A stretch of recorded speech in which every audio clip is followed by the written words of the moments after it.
പാലക്കാടൻ real estate YouTube ചാനലിലേക്ക് ഏവർക്കും സ്വാഗതം. ഈ വീഡിയോ മുഴുവനായിട്ട് കാണുക. ഒരു എക്സ്ചേഞ്ചിന് താല്പര്യമുള്ളവർ സ്ക്രീനിൽ കാണുന്ന നമ്പറുമായിട്ട് കോൺടാക്ട് ചെയ്യുക.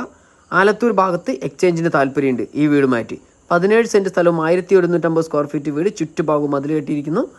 അതുകൂടാതെ മതിലിൻ്റെ അടുത്തായിട്ട് തന്നെ ഒരു 8.5 സെൻറ്റ് സ്ഥലവും കൂടി, മൊത്തത്തിലാണ് 17 സെൻറ്റ് സ്ഥലം. 4-5 വണ്ടികൾ മുറ്റത്ത് പാർക്ക് ചെയ്യാൻ പറ്റാവുന്ന ഒരു മുറ്റവും. ബസ് റൂട്ടിൽ നിന്നും വെറും 100 മീറ്റർ ദൂരം മാത്രം. അടിപ്പരൻ്റെയാണ് സ്ഥലം വരുന്നത്. പാലക്കാട് ജില്ലയിൽ വടക്കഞ്ചേരി അടിപ്പരണ്ട ഭാഗം. 150 മീറ്റർ ദൂരത്തിൽ ക്രിസ്ത്യൻ പള്ളി, മുസ്ലിം പള്ളി, അമ്പലം, സ്കൂള് എന്നിങ്ങനെയും സ്ഥിതി ചെയ്യുന്നു. അപ്പോൾ അത്യാവശ്യം വേണ്ട ഒരു വലിയൊരു ടൗൺ തന്നെയാണ് അടിപ്പരണ്ട ടൗൺ കേട്ടോ. ഈ ടൗൺ ഭാഗത്തു നിന്നാണ് വെറും 150 മീറ്റർ ദൂരം. എക്സ്ചേഞ്ചിന് താല്പര്യമുണ്ട് ഈ വീടുമായിട്ട്. 2 ബെഡ്റൂം, ഹാള്, അടുക്കള, 2 ബെഡ്റൂം അറ്റാച്ച്ഡ് ആണ്. നല്ല പുതിയ വീട് നിങ്ങൾക്ക് സ്വന്തമാക്കാം. വെറും 34 ലക്ഷം രൂപയ്ക്ക് ഈ വീട് സ്വന്തമാക്കാവുന്നതാണ്. ആലത്തൂർ ടൗണിൻ്റെ 3 കിലോമീറ്റർ ചുറ്റളവിൽ ഈ വീടുമായിട്ട് എക്സ്ചേഞ്ചിന് താല്പര്യമുള്ളവർ സ്ക്രീനിൽ കാണുന്ന നമ്പറുമായിട്ട് വിളിക്കാവുന്നതാണ്. വിലയ്ക്കും വിൽക്കുന്നതായിരിക്കും.